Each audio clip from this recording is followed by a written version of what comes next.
राजस्थान का अगला मुख्यमंत्री कौन होगा, इसकी कवायद जोरों से जारी है और कई नेता दिल्ली तक दौड़ लगा रहे हैं।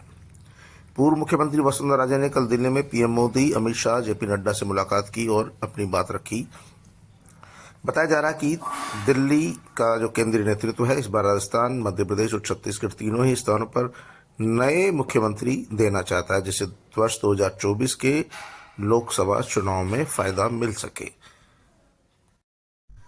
राजस्थान में मुख्यमंत्री की दौड़ में शामिल नेताओं में केंद्रीय रेल मंत्री अश्विनी वैष्णव, ओम प्रकाश माथुर, अर्जुन मेघवाल, दिया कुमारी, राज्यवर्धन सिंह राठौड़ और डॉक्टर किरोड़ीलाल मीणा के नाम प्रमुखता से लिए जा रहे हैं।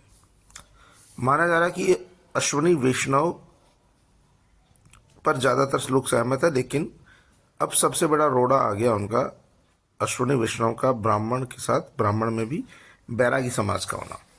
राजस्थान में बैरागी समाज की संख्या नगण्य है और भाजपा जिस बात के लिए उन्हें सीएम बनाना चाहती है कि देश भर में मैसेज जाए कि उन्होंने किसी ब्राह्मण को राजस्थान की बागडोर, जिसके चलते पूरे देश भर के ब्राह्मण भाजपा के प्रति लामबंद हो जाए।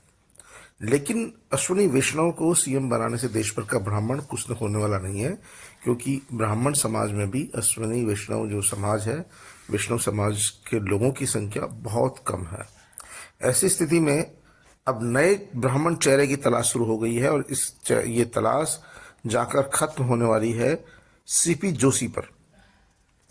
सीपी जोशी राजस्थान के प्रदेशाध्यक्ष है, इनके नेतृत्व में चुनाव लड़ा गया। सारे रोड शो अमित शाह के साथ सीपी जोशी ने किए। सभी रोड शो में सीपी जोशी प्रदेश अध्यक्ष के नाते पीएम मोदी के साथ रहे। अमित शाह, नड्डा के साथ भी सब जगह पूरे राजस्थान में उन्होंने रैलियां की और पूरा चुनाव संचालन संभाला। राजस्थान के रहने वाले हैं, चित्तौड़गढ़ से सांसद हैं दूसरी बार और प्रदेशाध्यक्ष है।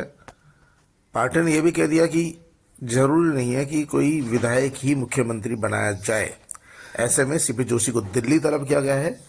राजस्थान के मौजूदा हालात के बारे में उनसे जानकारी ली जाएगी, क्या हालात है, किस तरह के सर्कमस्टेंसेज है, क्योंकि राजस्थान विभिन्न जातियों वाला देश है। यहाँ पर जातिगत आधार पर ही चुनाव के निर्णय उल्टे पुल्ट होते हैं। अभी भी चुनाव हुए हैं, पीएम मोदी ने कई रैलियां की, कई सभाएं की, अमित शाह ने की, जेपी नड्डा ने किया, पूरा केंद्रीय मंत्रिमंडल रहा। इसके बावजूद 69 सीटें कांग्रेस पार्टी ने जीता है, जबकि सत्ताधारी थी। सरकार के प्रति इनकम्बेंसी होती है, राजस्थान में सरकार बदलने का रिवाज ही है, फिर भी 70 सीटें जीतना बहुत बड़ी बात है। 15 सीटें निर्दलीय लोगों ने जीती है, यानी कि 85 सीटें दूसरी लोगों ने जीती है जो भारतीय जनता पार्टी के खिलाफ है, यानी कि। और भारतीय जनता पार्टी ने 115 सीटें जीती, इसमें 15 से 20 सीटें ऐसी है जो 1000 से लेकर 4000 के बीच बीच में जीती हुई सीटें हैं। तो ऐसे में ये नहीं कहा जा सकता कि राजस्थान में पूरी तरह से बीजेपी की हवा रही या मोदी का जादू चला। कोई मोदी यहाँ नहीं कह सकते मोदी का जादू चला। मोदी का जादू चलता तो सीटें पहुंचती 150 से ऊपर।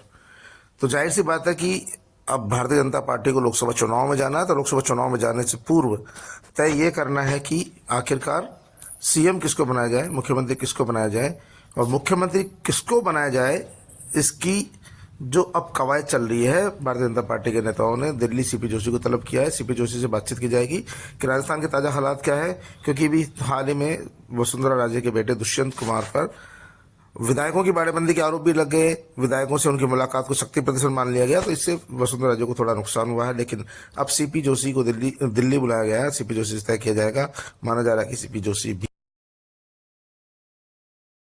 मुख्यमंत्री पद के दावेदार हो सकते हैं, क्योंकि वो अमित शाह, पीएम मोदी की भी पसंद है। राजस्थान में भी निर्विवाद है, किसी गुट में अभी तक नहीं रहे हैं। 2 बार सांसद रहने के बावजूद भी वे सभी गुटों से दूर रहे हैं। युवा मोर्चा के प्रदेश अध्यक्ष रहे हैं, वर्तमान में भारतीय जनता पार्टी के प्रदेश अध्यक्ष है और वो सभी तरह की गुटबाजी से दूर है, ब्राह्मण फेश है।